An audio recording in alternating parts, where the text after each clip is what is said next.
నోటి మాటతో సృష్టిని తన చేతులతో ఈ మనిషిని చేసిన దేవుడు దీనుడై అవళించెను పశువుల పాకలో.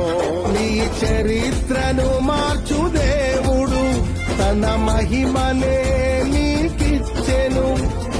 యూదా ప్రధానులందరిలో నీవు అల్పమైన దానవు కావు. యూదా ప్రధానులందరిలో నీవు అల్పమైన దానవు కావు. స్తుతియో మహిమ ప్రభావము ఎల్లవేళల ప్రభుకే చెందును. స్తుతియో మహిమ ప్రభావము ఎల్లవేళల ప్రభుకే చెందును.